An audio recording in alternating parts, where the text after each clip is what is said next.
At this point, it is well established that the government and the ultra wealthy elites are controlling us. But the question is, how do they do it? How do they do it so effectively that we don't revolt? I think these are questions that we've all had. If you've ever read the novel 1984 by George Orwell, fantastic novel. It's about a guy who lives in a futuristic world, although the book is titled 1984, it was written in the 30s. And he realizes that the government, Big Brother, is completely controlling everything that's going on. And most people just become submissive to this system.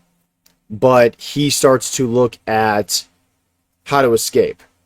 And the number one method that the government used to survey everyone is surveillance.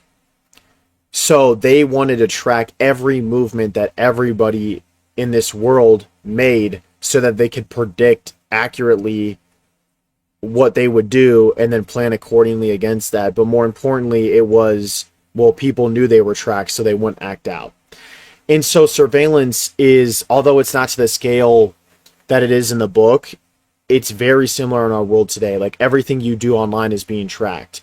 And it's not about spying on individuals. It's about monitoring populations. So it's not about you specifically, Jerry, that's watching, Sarah, that's watching. It's not about you specifically, but it's about the masses. These things add up. And so these systems, they're built to collect patterns, essentially. Right? Movement, communication, associations. They want to know what you're doing and who you're doing it with. The power, it comes from aggregates, okay? Not personal vendettas. And so you might think that's freeing in some way because you're like, oh, it's not specific to me. It's actually not, because that means you can't escape it. So metadata, you have to understand, is more revealing than the content. So they're not really concerned with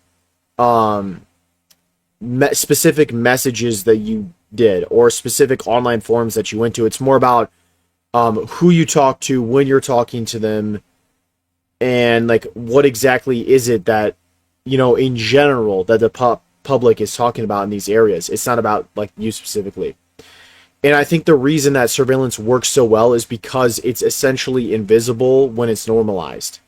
So think about like license plate readers, cameras, phone tracking, all of it. We just all know it exists, and we're like, you know, it's been around forever. There's nothing we can really do, so who cares?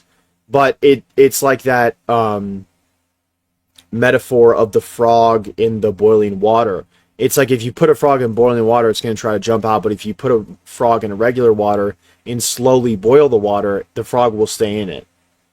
And so it's the same idea. Like, they're slowly just trying to control us more and more, survey us more and more.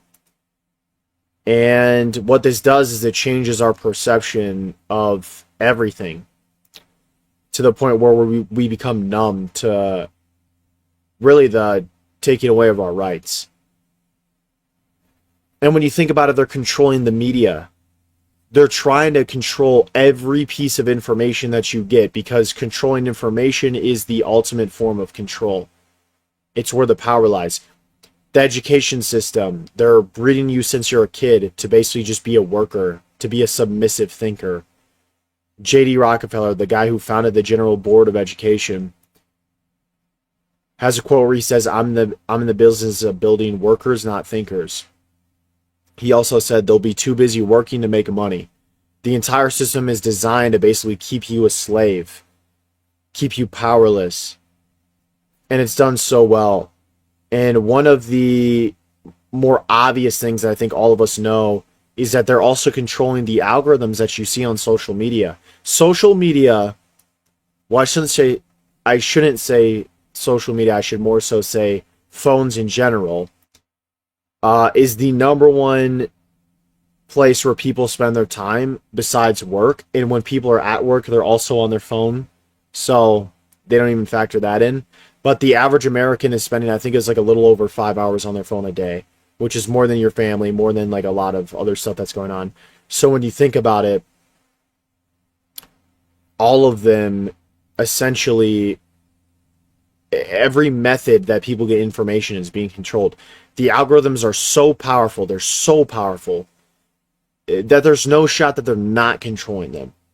Even the counter operatives, even the people that are calling out the government, like even me, right? It's in your best interest to just assume these people are feds, because I believe that's true. I believe like the government is putting people in power, not in power, but they're putting like pawns that are designed to change the way that you act or perceive information.